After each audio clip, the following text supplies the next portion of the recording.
Hi, everyone. My name is Tom Sun, the chairperson for the Associate Mentorship Committee for the SCPGA section.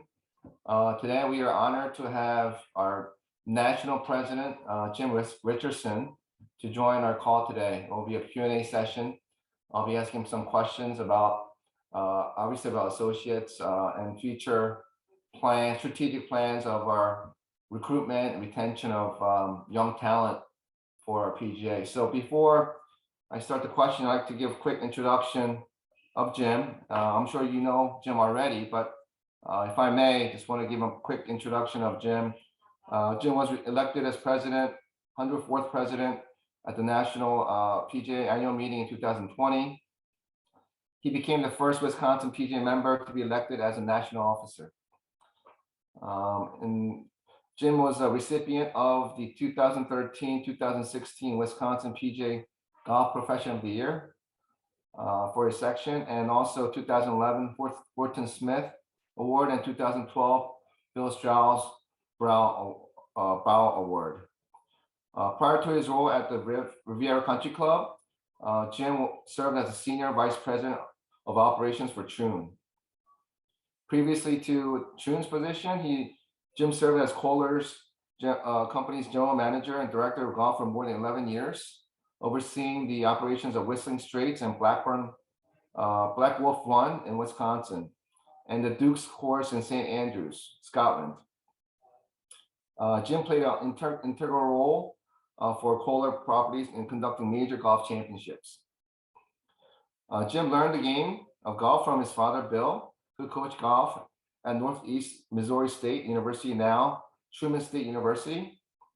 Jim was a 4-year letterman and captain of the golf team at William Jewell College in Liberty, Missouri. He was elected to the PGA membership in 1995. Jim and his wife, Christy, are proud parents of a daughter, Mary Claire. So without further ado, I'll just start with a general comment, Jim, if you'd like to make before we start the Q&A session.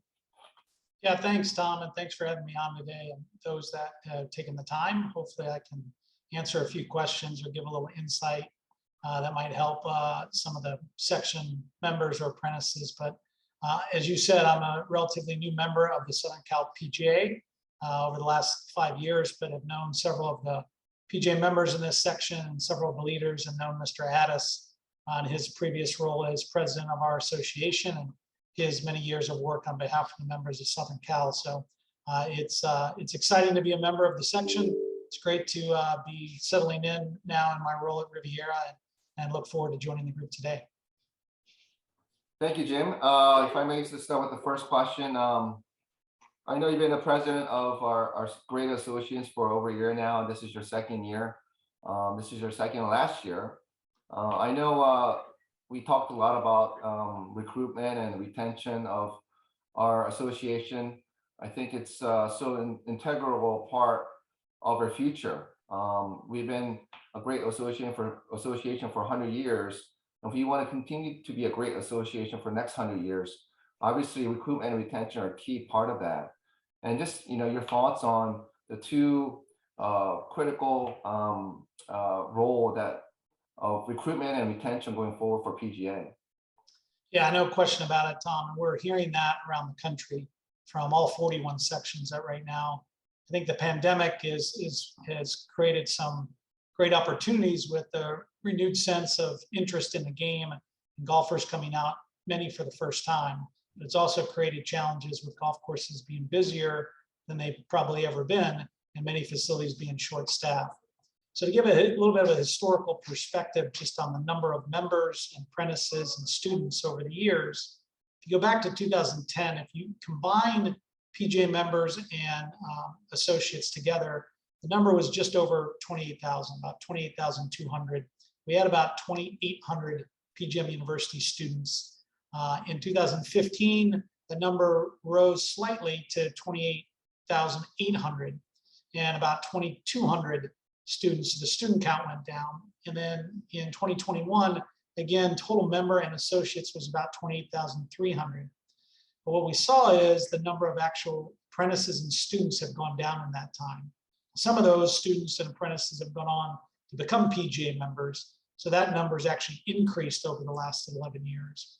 But what we're now seeing is a lower number of assistant and associate professionals and a lower number of students. So lower number of, a lot of times, the entry-level positions into the golf industry, and those that a lot of head golf professionals, director golfs, and general managers are trying to hire for their staffs. It's becoming very, very difficult to get entry-level, mid-level, both hourly employees and management employees.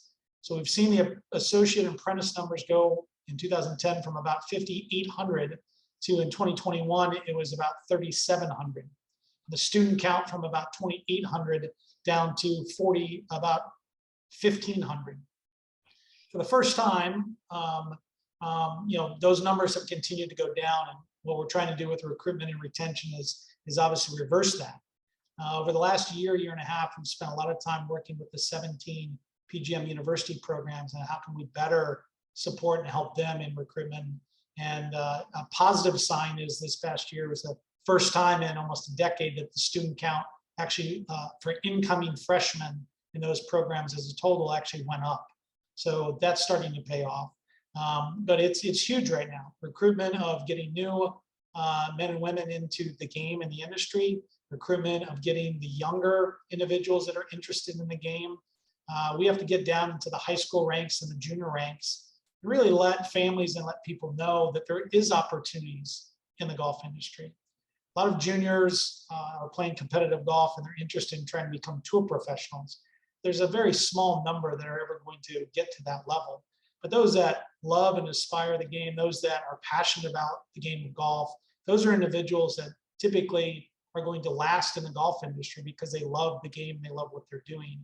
So we've got to make sure we do a better job of getting that word out to parents, families, and juniors in the junior ranks and the high school ranks. But not only that, we've got to start partnering with other organizations. Our National Membership Committee and Employment Committees have really been working on relationships from a veteran standpoint. The program that we have, PGA Hope, utilizing that and the relationships and the communications we've had over the last 5 or 6 years with the VA, that organization, and how can we better get that information out and recruit veterans that are looking for a second career, those that are passionate about the game as well too, that we might have an opportunity. So we have to look at not only the four-year universities, we've got to look at boys and girls that are younger, making sure that they're aware of opportunities in the golf industry. We've got to get out to other organizations and other ways like veterans, as well as looking at two-year university and community college programs. So we've got to focus on many different aspects and many different areas that we could potentially put more people into the funnel for potential recruitment and retention for jobs. We know it's not going to be an overnight fix. This is a situation that has been kind of ramping up over the last couple of years, and I think COVID has really shown some of the challenges that we have. We've seen that same thing in almost anything that's a service industry or hospitality industry. Our industry, golf in particular, does not have an opportunity, right, to work from home as much as some others. Can't really adequately service members and golfing guests in a hybrid type of model. We need to have individuals that are working at golf courses.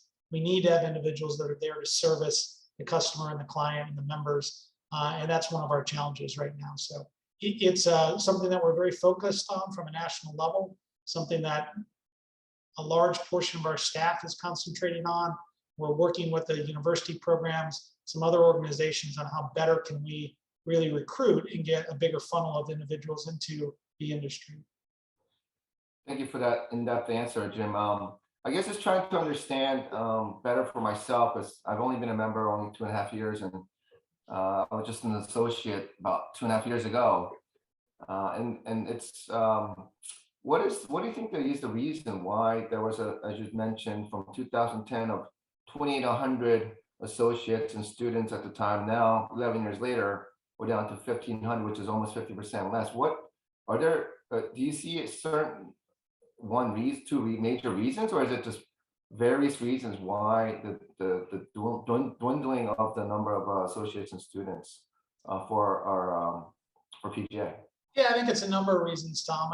I don't know if there's one particular one. When I have traveled around the country or been at different events and PGA related events, we're hearing from a lot of different members across the country. So from a geographical perspective, there really isn't just one reason why. I think it's a myriad of reasons. I do think for a while we had quite a few members and associates, so it wasn't something that we necessarily were concentrated on. Looking back on it, we should have. In the last 5, 6, 7, 8 years, it should have been a focus of ours as an association, and maybe it wasn't. And COVID now has proven that it's obviously a huge situation right now that we really need to spend time, effort, and resources to try to recruit and bring more people from a more diverse background and reach out to other organizations that we traditionally maybe haven't worked with to try to recruit individuals into our industry. I think that's one of the reasons. I think the second reason is I don't know if we've always, as an association, been the closest and the best partner to the 17 PGM university programs. We allowed them really to kind of just market and promote and advertise those programs on their own. Some universities and colleges have resources and some may not have.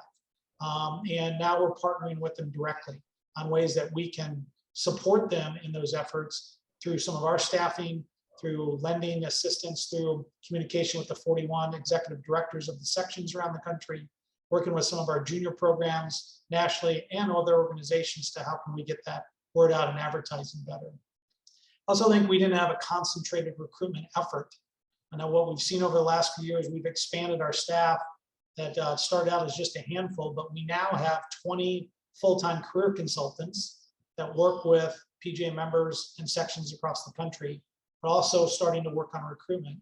And the national board just recently approved at a recent board meeting 4 full-time recruiters. They're going to work with the university programs and the sections on recruitment in that regard as well too. Now, in retrospect, we probably should have started all those things 4, 5, 6 years ago.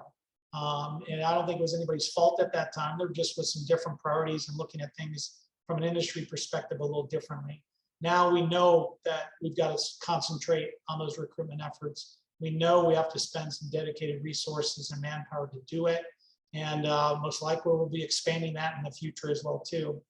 Also, like a lot of industries, I don't know if our complete compensation is always kept up with the industry and the needs, right? So we're attacking that as well too, the career consultants, working with the boards, working with the owners, working with the operators around the country on the true value of a PGA member, what they bring to a facility. And really then making sure that we're working with the university programs. Yes, these men and women are going to graduate with a 4-year degree. They're going to come out very closely afterwards becoming a PGA member, but that isn't the end of their journey. They need to continue to learn on the job. They need to continue to get additional skill sets. They need to look at ways how they can show that value to the employer and to the board and the owners of those clubs through teaching, through player development programs, through hosting and being captains of programs like PGA Hope or PGA Junior League. It's adding value, adding additional revenue sources to their facilities. So I think it's a combination of things. It wasn't just one thing, but we got to make sure that we're concentrating on all those now as we try to attack this issue with recruitment. Thank you, Jim.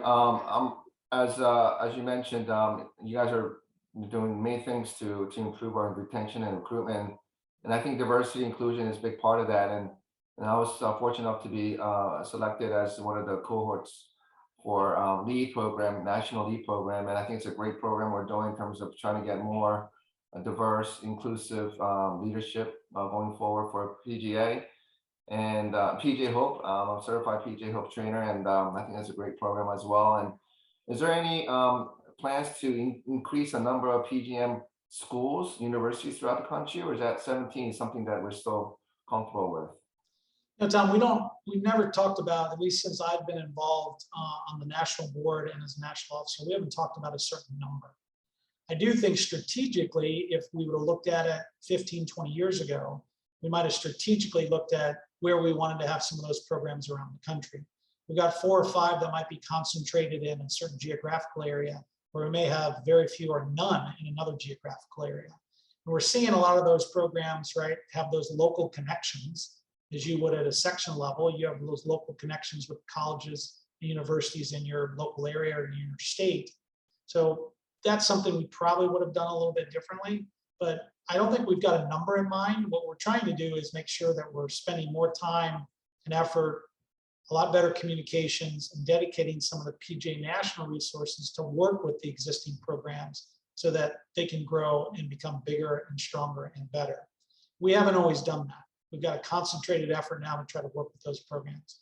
And it's not perfect. We still got to figure some other things out, but I think we're working together better than we ever have in trying to make sure we're giving the right type of support, working with not only the PGM program within the university, but communicating with the president of the university or the college, and communicating with the dean's office of those colleges and universities, what things and resources they need to really thrive there on campus, but then what we're bringing to the table from the PGA as well too, working with them. So I don't know if the number will get larger over the coming years or smaller, but what we want is whatever amount of programs we have, that they're all very healthy and that they're really doing well. They have a good amount of student count, and they're producing really good quality men and women coming out of those programs.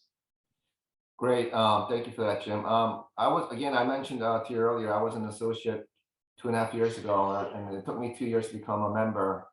And throughout that 2-year process, Jim, there's a couple of things I took away from it. Number one, the cost. The cost is probably going to be around, at that time, $10,000 for the 3 levels seminars in Florida, plus the travel, plus the testing, plus the portfolio fee. So, if you add it up, it's about 10,000.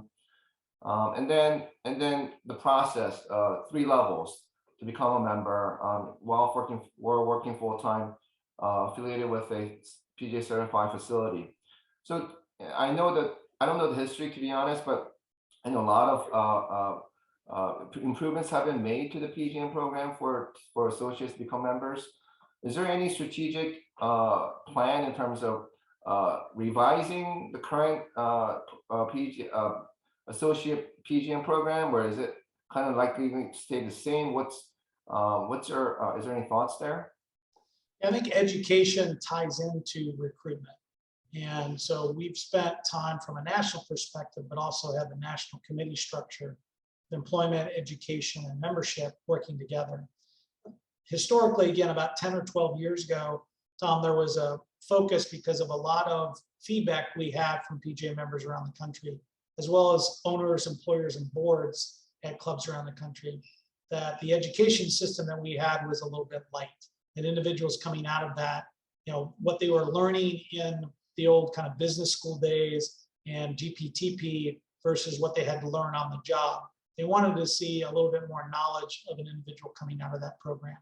So there was a revamped effort to make sure the education was more robust as you're an apprentice and associate on your way to become a PGA member. What we've seen is just what you talked about, a lot of response, especially this last year and a half with COVID, of the cost and the time for the program. I think we're all in agreement from a national perspective, our officers, our board, as well as the national committees, from everything we've heard, we don't want to really lower the standards of becoming a PGA member. We think the education is very, very good, but we absolutely need to find ways to make it less expensive to go through the program, as well as we need to make it that you have options on how you can do on the timing. Can somebody, if they're really motivated with it, potentially have some type of accelerated where they get done with it pretty quickly? Where others, either because of family situations, work situations, or just personal situations, on the way that they like to go through a program like that or learn, that they can take a longer period of time. We know that some individuals thrive with education that's just all online and going through what we're doing now, a Zoom type situation. Others thrive with the hands-on type of education with a teacher or instructor in the room and working with others as a group setting. So we have to look at different multiple options on how different people learn and how they can thrive in that scenario. But absolutely, we're having a lot of discussions right now on, we absolutely need to make the education process less expensive for individuals, as well as options that they can potentially go through it and attain their membership in a quicker fashion. Yeah, if I could just give you some data from our section, Jim, for your information. We have, I think, 276 associates within our SCPJ section. I think that we have 1,800 members as well. Out of the 276 associates within our section, I think over 40, if I'm not mistaken, are level 1 suspended list. So I think level 1 is is where a lot of associates get stuck. It's just very demanding. It's first time doing it, so it's challenging for a lot of associates. And we've started this Launchpad program within our John Kulo and I started Launchpad program for level 1 associates, where we go through the 8 different sections of level 1, and with the recently elected members who are fresh with information. And we've done this now. We're in the midst of our 4th series of 8 consecutive week Launchpad program, and it's all recorded. And it's great that all the associates, not only in our section, but we've expanded out to all the Western sections, including Arizona, Northern California, Oregon, Washington, and Hawaii. So it's been great to expand this level 1 Launchpad program to the whole Western region. So I think that's helping, but I really think that level 1 is something that, if you may, take back with you and think about, how do we make level 1 so less burdensome, so people, associates, can pass through and continue with the program, because a lot of associates do get stuck with the level 1. Just wanted to give you another question for you. I know it's a two-way street. Obviously, associates need to do their part in terms of becoming a PGA member, and I know I've witnessed associates, and with my short experience within the PGA, what are some considerations for improvements for associates that you think, generally speaking, that may help them become not only associates but become better PGA members down the line?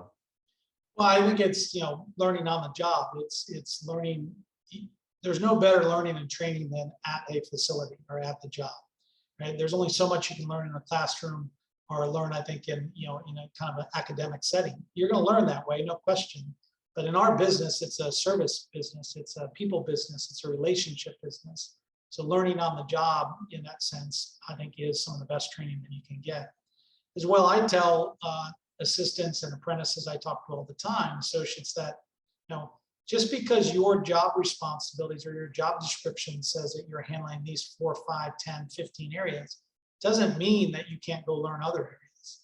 And you should be able to learn that at the facility. Go to the general manager, go to who's in charge of finance, go to the food and beverage manager, go to the superintendent, and inquire and ask about it. Be inquisitive and learn. The more you can learn, the more that's going to help you in your career.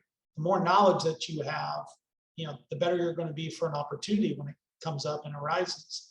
And some facilities and some golf professionals are great with training programs, and they're going to take you through all that. Others aren't, and sometimes you have to ask.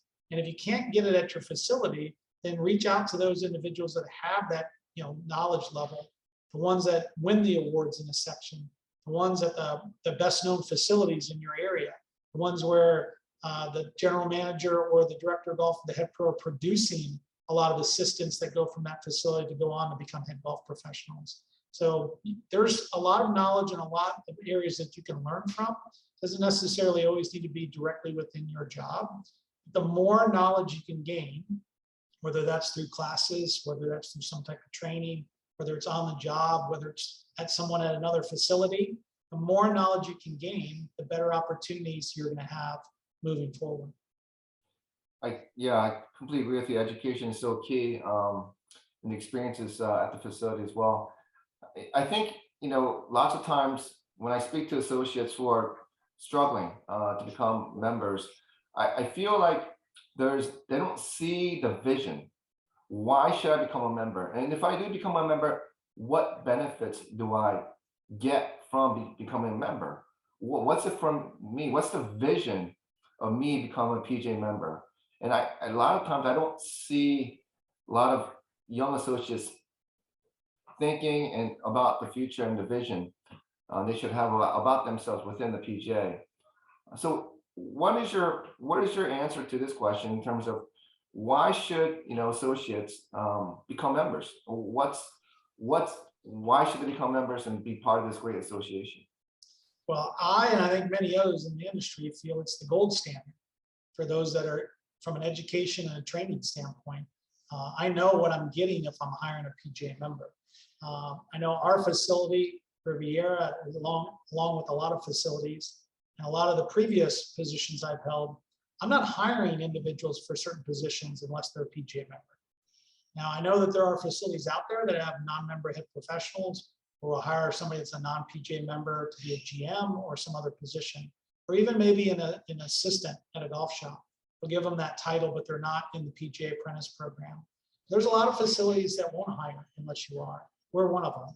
So we're looking for those individuals because we know the type of education and training they're going to get. I would say the other portion of that, which a lot of especially young associates don't understand, from a statistics standpoint, our membership, again, we've got roughly 24,000 PGA members. But roughly about 35 to 40% of our overall members in the next 8 to 10 years are going to be at retirement age. And not all of them are going to retire, but a lot are going to start retiring in 7, 8, 9, 10 years. And I'm going to be one of them. And somebody is going to have an opportunity to take those jobs when those individuals retire.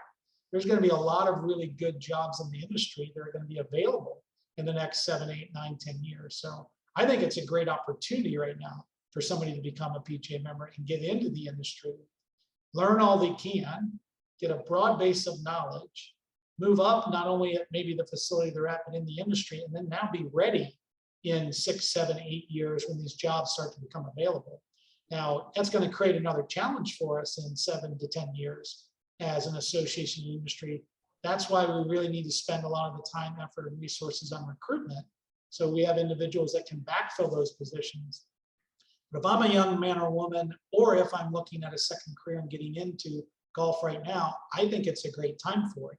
A lot of facilities are looking to fill positions. A lot of facilities want to bring additional staff on now with a renewed interest in golf, as well as when you look at the future in the next 7 to 10 years, the amount of current PGA members that are going to be retiring or semi-retiring or stepping back, there's going to be a lot of opportunities in the industry coming up. I think personally, I tell a lot of associates, right now is a great time to get in. If you're looking at it as a career, you look at what's going to be coming and happening in the next 7 to 10 to 12 years, there's going to be a lot of opportunities for individuals that, one, right, are trained, that two, have the knowledge, that have some of the experience on their resume and where they've worked and types of jobs that they've done. There's going to be opportunities for individuals that take those steps. Thank you, Jim, for that. So if I may, I want to just open up the floor to any questions that you may have. Tom Addis, I don't know if you want to add anything to what Jim said in terms of associates and particularly your experiences with associates within the SCPGA. Yeah, thanks, Tom. Excuse me. I think overall, I think we have a real challenge ahead of us in regards to numbers, and it's really important as we go forward. And I know there's a lot of discussion about lifestyle and compensation as there should be. I think we also need to discuss the opportunities for scholarshiping associates somehow. I know we get bogged down in these discussions about inurement, but if there's some way that, and Jim, I think you alluded to it, I think if there was some way, and I feel very strongly about this, that outside of manufacturers, our suppliers providing scholarships, which they are approved to do so, that I recall, and we can go out and we can have our club members collect funds for scholarshiping associates. But I think we need to be able to provide, along with, for example, the scholarships we provide to student athletes, if you will, to attend college.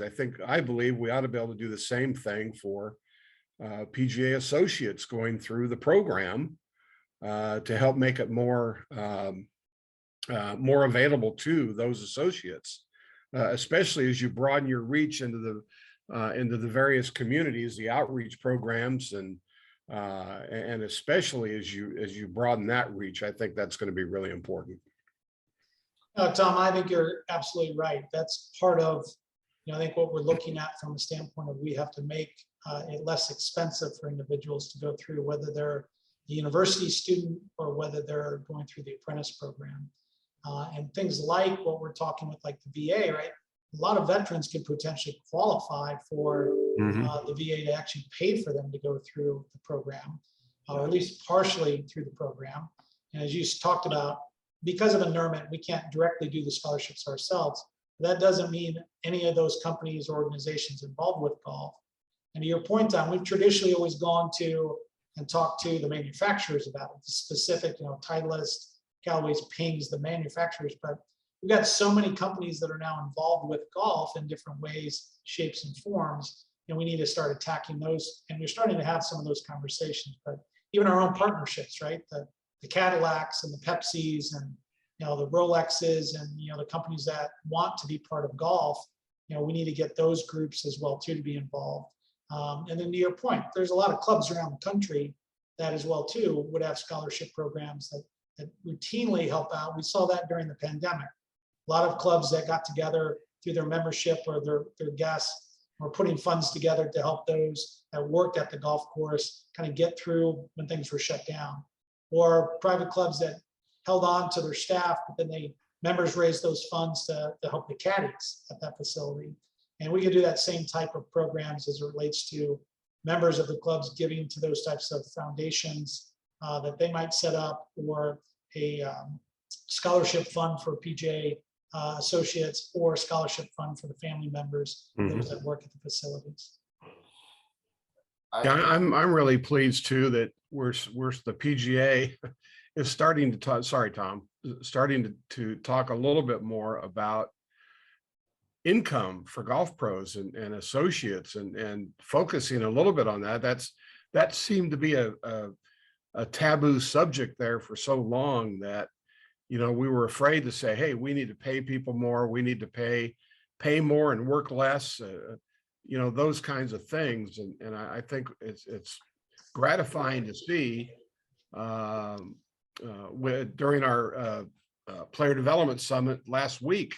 That was a major subject with Will. It was making money and how to make money. And I think the more we can push that out there, I think that's going to help our associates as well.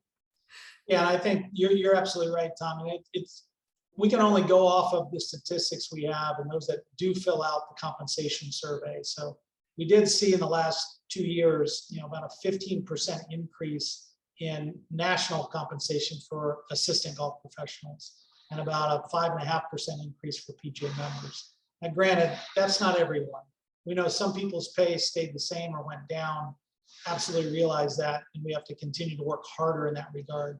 But from a national perspective, as far as those that filled out the PGA compensation survey, we are starting to see that go up. And I do think a lot of that is the efforts of the career consultants. They're going out and meeting with clubs face-to-face in sections around the country and talking about, hey, listen, you're not paying enough for these positions if you want to get quality. If you want to get somebody with a certain skill set that you're telling us to meet that requirement, this is what you need to pay for that type of job. Or here's what your competitive set is paying, and you're below that. And if you want someone of the same type of quality as those facilities, this is what you need to pay. And then talking about those added compensation, there's obviously base pay and potentially a year-end bonus for certain positions, but talking about how you can tie in lessons and player development programs, and allowing an assistant or associate to host a PGA Hope program and get the revenues from that, or PGA Junior League program and get the revenues from that. So you're absolutely right. It's been a long time, and I don't know why, but we've had a much bigger focus on actually talking about compensation to owners and operators and boards, and the value that an associate or a PGA member brings. And we need to continue that in a louder and louder and louder format moving forward. So a lot of times employers just aren't aware. It's amazing the stories from some career consultants when they go in and talk to a board, and they run them through statistically where they're at in pay compared to some other facilities. A lot of times it's just they weren't aware. They thought that they were on the high end of the market, or they're right in with where their competitive set needed to be. So Tom, you're spot on. We didn't do enough of it, and we didn't do it loud enough, and we need to continue in that regard. Yeah, those are great points, Thank you. Jim and Tom. I wanted to just maybe mention this from my personal perspective, being a general manager at a public golf course in San Diego. I truly believe that what we discussed needs to start at the facility itself. I'm a huge believer, since I've done it for the last 4 years. It starts with if you get to the GM position, and I have a very generous owner, thank both, which is great. And basically, he's allowing us to pay for all the costs related to not only the associate program, but PGA member dues, anything related to education, or you wanting to progress in terms of getting more education. It's all taken care of by the facility. And I think this is the culture that in PGA members who are director of golf positions or head pro positions, even general manager positions, need to really work with the owner or the management company, whoever they report to figure out how do they compensate our PGA members and associates better. I think it starts there at every facility. If we could do that, I think that would start a great wave of increased compensation I spoke about earlier. And I think that's how you take care of people, and ultimately they give you back much more than what you give them in terms of the increase in compensation. So I'm a huge believer in working within the facility to make those changes happen. So Jim, I just want to ask you a quick question. Maybe associates maybe are not aware, but I know we mentioned at the last national meeting in Milwaukee last year about the deferred compensation. Can you just expand upon that a little bit for our associates to understand that better? Yeah, for years and years, decades really, we've had PGA members that have said, can the PGA of America help with providing some type of retirement program or 401k program? For a lot of years, it just wasn't ever been able to be done or figured out because of inerrament in our tax status and some of the laws. And a number of years ago, then we worked with manufacturers to create the Golf Retirement Plus program. So if you're buying certain goods from certain manufacturers, they can contribute to your fund. And we've got several members that are taking advantage of that. But we've had others that said, we really kind of need more.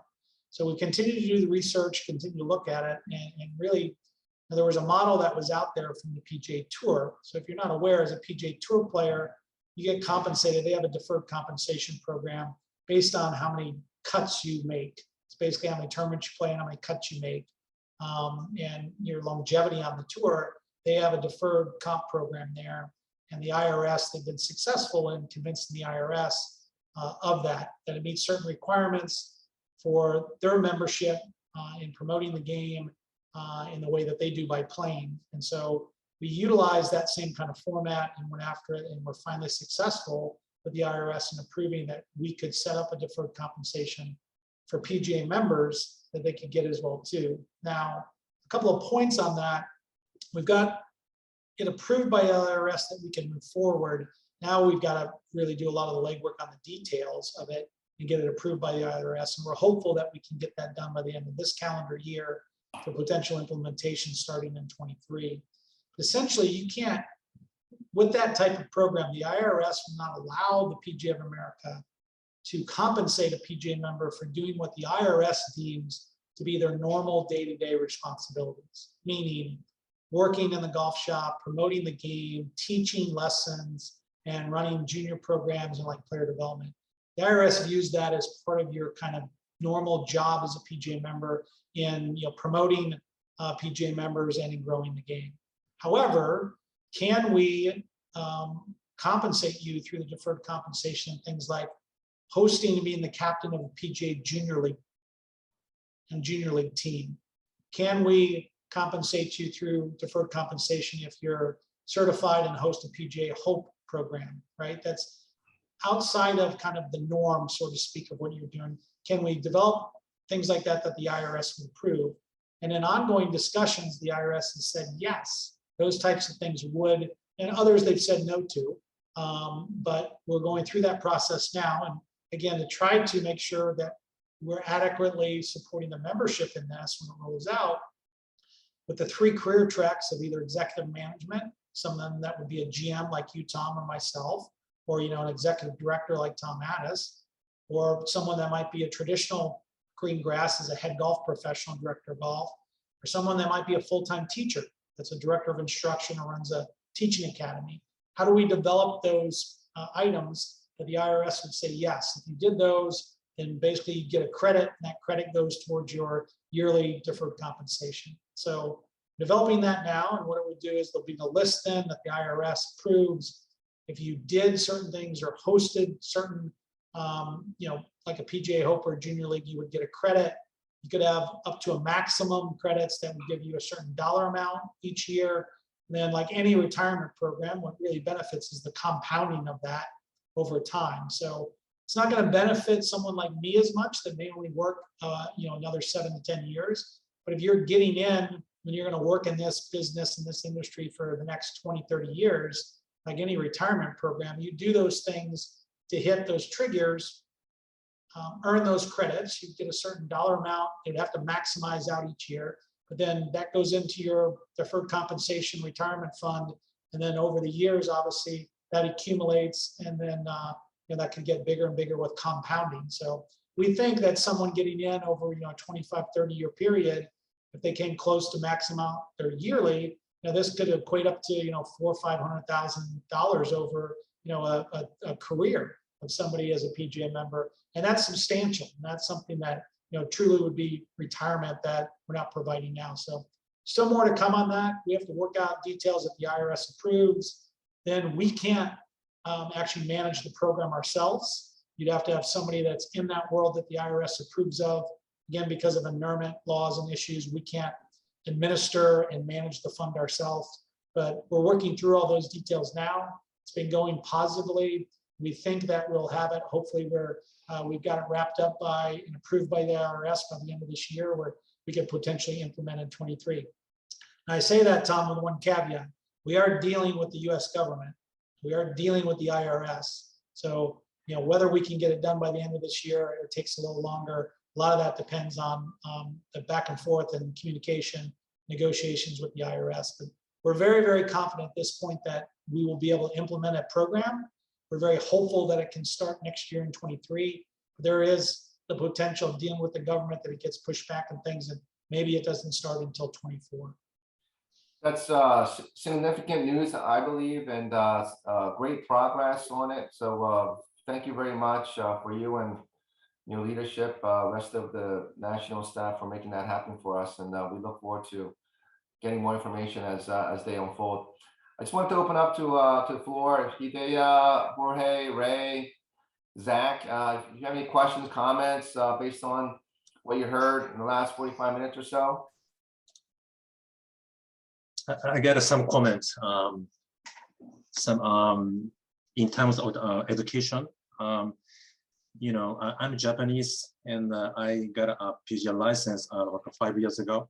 I don't think many Japanese people have a PGA Americas across their license. I know just one guy, Hide Yoshinaga, right? And the comparing the professional golfer between Japan and US is a Japanese golfer. How to become a professional is they play four rounds, and maybe they shoot like a less than 4 or 5 over par, and then qualified ability test, and then they got a 1 or 2 hours seminar, and then they can be a member. They can be a professional. So which means they don't have any education. They don't know how to operate the golf, and no, just abilities. And then they start a lesson, so they don't know how to teach, and they don't have any program like PGA America. So that's the much difference. So each time I explain to Japanese people, hey, I spent 3 years to be a member. They're surprised, and then they are really interested in what we are running in the PGA school. So, and that's the much difference in between Japanese golfer and American golfer, and also course maintenance as well. U.S. superintendent status is very high, right? But in Japan is very low, because someone who cannot be the professional, they transfer to a course maintenance guy, and then start mowing the grass. That's the situation. So their salary is very low, but we understand the situation. So that's why we start exchange program during the Genesis Invitational. We invite many superintendent, not only US, but from Japan as well. And the guy who come like 3 years ago, the Genesis Open, he become a superintendent at Kasumigaseki. His Olympic was held at Kasumigaseki, right? And then he runs how to maintain a US course because our technology is more advanced. So they said, oh, here's you should start course maintenance at school in Japan because everybody want to know, because many Japanese golf courses struggle with how to renovate or even how to operate a daily based operation. So and also how to manage operate a golf tournament. You know, that in Japan is much behind. So you know, professional and course maintenance and the tournament operation, anything is in Japan is really behind. So they, you know, wanted to run what we're doing. So you know, sorry, this is not how to increase our PGA member, but at the same time, the country, especially Asian country, is much different. So maybe, you know, I want to be the position in between US and Japan, and then, you know, providing some information what are we doing in the United States. So one of the things, it's interesting, Hide, one of the things in that is there's many different PGAs across the globe. You know, PGA of Japan, PGA of Korea, you have PGA Great Britain and Ireland, PGA of Europe, there's different ones. And in that, over the years, in some regards, there's been agreements with those different PGAs that, for instance, the PGA of America can't necessarily go in to certain countries and do certain education because we've kind of agreed that they would have that geographical area. And for a long time, for a number of years, PGA of America did not allow a non-US citizen to become a PGA member. Unless you were here working and living in the US, you could do it through, you know, being a non-resident or having your green card as long as you worked while you were a PGA member here. If you got your PGA membership, then went back to the country that you were from or another foreign country, then you had to give up your PGA membership. Now, we've changed that recently in the last few years. So if you become a PGA member, get that status, you now can go outside the US and work, even if you're not a US citizen. But we have meetings and communication almost yearly with just about all the PGAs in other countries about how we can share information, how we can work together. And we've actually even broached the subject with some of them about utilizing our education, basically as their education. And most, I don't know about Japan, I can't speak specifically to the PGA in Japan, but most want to share the information. They just don't want necessarily another organization to come in and run the programs. But you raised some very interesting points. I think there can be more that can be done in partnership with different PGAs on where they might be lacking. We have a large amount of knowledge and how we can share that with them, or set up education or set up seminars that their members might be able to take advantage of, and vice versa. But there's a little bit of territorial boundaries and agreements of what we can do in certain countries and what we can't do in certain countries. I just can't speak specifically to Japan because I don't know what that agreement is, if there's one that exists. Okay. Thank you. Thank you, Hide, for your comments. Yeah. Jim, just a quick chat. Ray's not able to speak on the mic, but he chatted that he was working for Greengrass. Now he wasn't, and then he didn't become a member. Now he's back working for a retail company. And I guess what his point is trying to make is that is it possible to maintain the membership while not working for a non-grass facility, which will maybe spark more interest of associates and members? So yeah, a couple of things. I've read through that, Ray. Thanks for your question. So one, if you were a PGA member previously when you left, there may be an opportunity. There's a one-time reinstatement, depending on what the circumstances were, where you may not have to go through all the education again. So I would recommend, it's different. If you attained your PGA membership, there may be an opportunity that you can get restated on a one-time basis, depending on what your circumstances were on why you left. If you were an associate and didn't completely complete everything, yeah, okay. You said you had 20 credits to finish up, so that is different. Then if you've gone past that time, you would have to go through it. But in that regard, yes, there's now many more classifications to become a PGA member and many more opportunities to gain your membership and continue to keep your membership, that you don't have to necessarily be at green grass. So there's more opportunities now than there were before, even back in 17. Obviously, the industry's expanded. We have people that are teaching online. We have people that are running tournament type programs, doing a lot of work from an office, individuals working at off-course retail stores. There's a myriad of different golf tech, Top Golf, golf retail stores. There's a myriad of different those. So it's great to have you back. I'm glad you're back in the industry. I can just tell, even by the way that you're typing, you're excited to be back. But yes, there is more opportunities now to attain your membership, more ways to keep it, where you don't have to necessarily be working at a green grass operation. We have about 5 minutes left. Anyone else? Jorge, Ray, Zach, any other questions or comments before we close? Yeah, this is Jorge. Hi, everyone. And Jim and Hidea, I was at your club today for a celebration of life. And I just want to let you know that your staff was absolutely fantastic. So thank you. We did touch on this. I do think the world that I live in is ideal. I work closely with management companies and management companies at municipal golf courses. I think we should look into seeing, this is a little harsh, but seeing how management companies can step it up and have a greater commitment toward hiring, hiring, and more importantly, nurturing and mentoring apprentices. I mean, that starts first by hiring a PGA head professional. The reason I say this is management companies, they are so large and so prominent in the industry.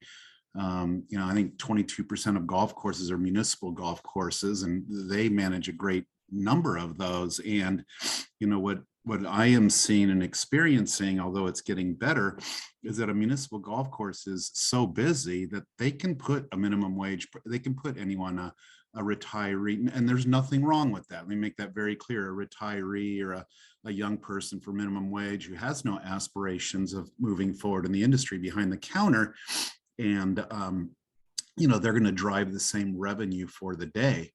And again, I don't know what it looks like, but I think we should look at working closely with management companies to develop, some sort of a partnership or agreement for them to have a greater commitment.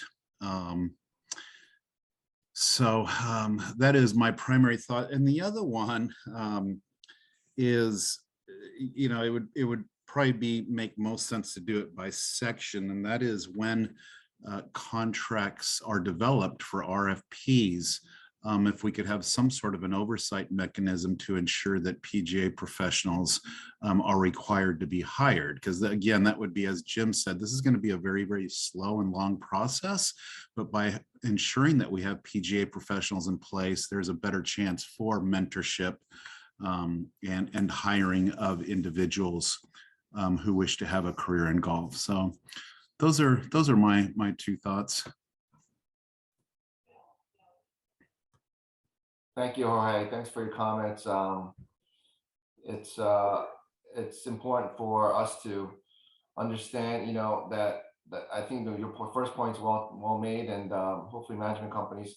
Jim has more experience than I do working with Jim for so many years, but I think it's a great point that you made, and hopefully management companies, or we can work together with management companies and make that happen. Yeah, and Jorge, I think a lot of that depends on which management companies you said, right? And a lot of times it's even at the property level. If you've got a GM or a director of golf that's a PGA member, I don't know if it matters who they work for. If they're passionate about it, they're going to look to hire more. So the more PGA members we can get in more roles that are decision makers, that always helps and benefits. And I think to your other point, I think the thing that we've struggled with is an association for years. And it's not just management companies, it's that as an association, we don't control the jobs, right? So we have to continue to try to make sure we're beating that door down continue to make sure we're communicating with those employers and owners and boards on the importance of a PGA member and the skill set and what they can bring. But at the end of the day, right, we don't control the job. And I know that's one thing our career consultants spend an awful lot of time on. It's not only convincing the owner or the board of that facility, whether it's a municipality or a high-end private club, okay, what are the skill sets you're looking for? What do you want to hire? What does success look like? Okay, well, we can find that person for you. We have plenty of people that can fit that, but here's what you need to pay to get that. And if you want to pay drastically less than what we're recommending, you're not going to get the type of person that you want to fill that position. So if you want the position to be successful, to help lead your facility be successful, here's what you need to be in. We continually have to try to push those compensations to be higher and higher. And it's going to be an ever-growing process. We're not there yet. We've made inroads in different areas. Overall compensation has increased. A lot of it has had to do with because we've been successful in getting more PGA members in as general managers, in as director of golf, in as directors of instruction, than other positions. So, but there's a lot more work to do. I mean, no question, we want to continue to try to drive compensation wherever we can. And I think it's going to be a never-ending battle. We're always going to want to be working on trying to get those compensations bigger and better. But you make a great point, Jorge. There's an individual that's a past president of the South Central section who ran the municipal golf courses throughout Topeka, Kansas. And he always talks about how most people, especially the PGA University students, have no idea how great some of those jobs can be, especially when it's a municipality from a standpoint of the benefits that you receive and the retirement programs that you can receive and your family can receive if you're with the municipality for a number of years. Yes, it may not always be the highest paid on a yearly basis in salary, but if you look at the total package, sometimes the municipality is very, very attractive. Now, sometimes it's not, but in a lot of cases, it's actually a very attractive package if you look at the entire package as a whole. But really, we have more work to do. We're not where we want to be in overall compensation for either associates, assistants, head golf professionals, or PGA members. We're starting to inch that compensation higher, and we need to continue to work on that. And we need to try to attack every angle, from municipalities to third-party management companies, to owners and operators, to boards of clubs around the country. So we just have to continue to work diligently and stay after it and know that we haven't reached the goal yet. Jim, thank you so much for your time today. Just want to close by saying it's great to have the national president spending his time with us the last hour to share his views on hopefully the growth of associates going forward, who are the future leaders of a great association. As we discussed in the past, Jim, I completely agree with you. I totally believe in the 4 pillars: retention, recruitment, compensation, and education. That's my passion, and that's what I'm going to try to serve to improve going forward for the next 25 years, 20 years, until I can't work anymore. And we've done some things within the Southern California PGA section, the Launchpad program for level 1. The town hall we're doing today, the educational series on a monthly basis, and the mentorship program between the mentors, mentees, members, and associates. So I want to keep on serving for those 4 pillars that I just discussed, and I really thank you for your leadership and your guidance, and I look forward to your continued leadership for the next I guess 8 months until your term ends. So any last minute comments, Jim? Just thanks for having me participate today. It's been a pleasure. It's been great. I've had a lot of really close friends that are members of the Southern California section. I've always admired and looked up to Mr. Addis and all that he's done for members in our association. Just great to be part of the section, and I feel very, very fortunate to be part of Southern Cal PGA and now have a role at Riviera, which is just such a special, special place. So thank you for inviting me, and thank you for allowing me to participate. I appreciate it, Tom. Thank you everyone on the call for joining today. Thank you, Jim. Have a wonderful, wonderful day. Thanks, Jim. Thanks, everybody. Thank you.